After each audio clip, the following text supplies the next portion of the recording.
Hello, family, and welcome back to my channel. Today, I'm going to talk about some symptoms that I have living with PTSD. If you watch my other videos will talk about um, how what happened with me uh, to have severe PTSD. So, with that being said, I'm going to talk about symptoms today. Yesterday, day before yesterday, I was going through some of my symptoms. I wasn't feeling very well because usually after some of these symptoms that I have, they kind of make me weak a little bit, and I have to get myself back together. So, today I want to talk about some of the nightmares that I go through with my PTSD, with living with PTSD. Um, I sometimes dream about getting on an elevator because at my job I did get on the elevator and going up the stairs to 14 uh, with that patient on the elevator with me wasn't a good thing.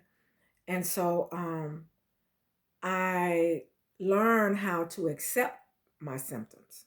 And each and every symptom I have, I do individualize those symptoms so that I can deal with them. I have flashbacks as well when I watch television. I don't like seeing a female getting hit.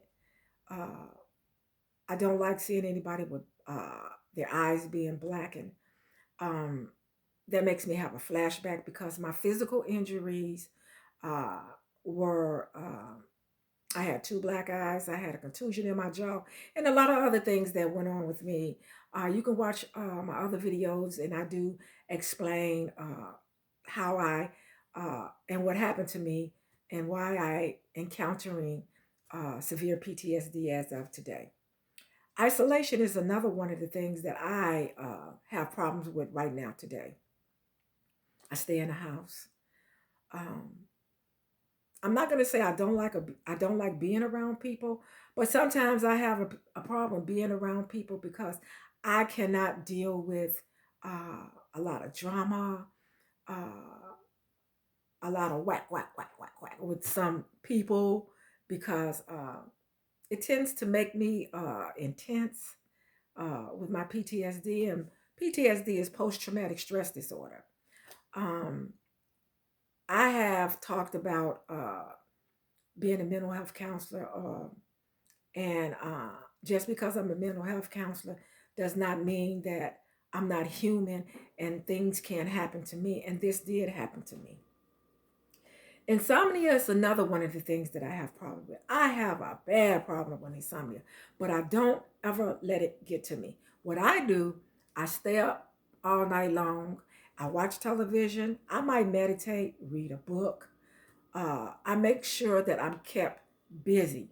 I don't lie in bed and toss and turn because uh, I remember when I was in therapy with my psychologist, he always told me, Dr. Kishenbaum, he always told me not to ever lay in bed. If I do lay in bed, read a book, but that doesn't work for me. I have to get up, come in here in the living room, and sit down in my recliner and read or something. I just cannot lay in that bed.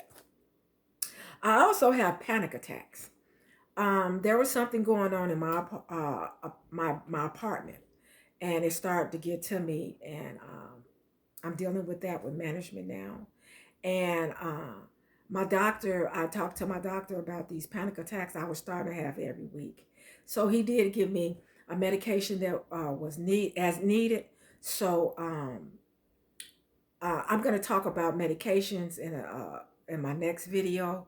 So, but he did give me another medication uh, to make sure that I don't have to constantly call the ambulance when I'm having these panic attacks. So now I feel better that I do have something to kind of calm me down when I do have these panic attacks, because panic attacks are nothing nice, because panic attacks make you feel like you're having a heart attack. I sweat, my heart palpitates real fast, and um, I feel like I'm about to be unalived, and that's a fear. That's the fear of having a panic attack. With that being said, I have also another symptom which is being startled easily. I am so to the point where if somebody drops something on the floor, I hit the ceiling. And that's why I don't be around a lot of people, because a lot of things go on, and I can't contain a lot of things with my startledness. So I know what I can do and I know what I can't do. And so another one of my symptoms is depression. When I have depression, the first thing I don't do is lie in bed. Lying in bed keeps me depressed. And I get up out of the bed, I find something to do. And one thing that I have to do is turn my music on. So if you have something that keeps you calm when you're depressed, just don't sit still. Don't lie down. Move around. Find something to do, like I do, uh, and that works. That works for me. Another one of my symptoms is anxiety. Sometimes my anxiety gets to me, but that's another one of my symptoms that uh, I try to deal with, because my anxiety is fear. Is fear. That's one of my biggest problems with anxiety, is the fear. And I pray on that because I know before all of this happened to me, fear was not, I tried over and over again to try not to be so fearful. Because if you pray on something, then you're not supposed to be afraid.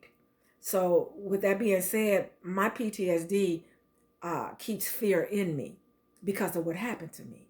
So, I have learned through the years how to deal with my symptoms, how to stay with my doctor. And that's one thing, that I stay with my psychiatrist. I tell him everything that goes on with me so that he'll know what's going on with me. I don't keep anything away from him. I make sure that I tell him about these symptoms, because these symptoms are nothing nice. And I'm glad that my daughter, and I talk about her a lot in my videos, that she understands my videos. And I'm going to talk about medications that I've taken and medications that I still take to this day. And I just want to say thank you to my daughter. And I have called my sister, and she does understand because she goes through a lot of things herself, and those are the two people that that I can say that I love so much. My mom passed away 3 years ago, and she truly understood what I was going through. So now that she's not in my life anymore, I'm doing this with those two, and I am proud for them to be in my life. So with that being said, I thank you. Join me for my next video, and I will be talking about how I survived with the medications, what the medications did to me. So join me for my next video. Thank you. Have a great day.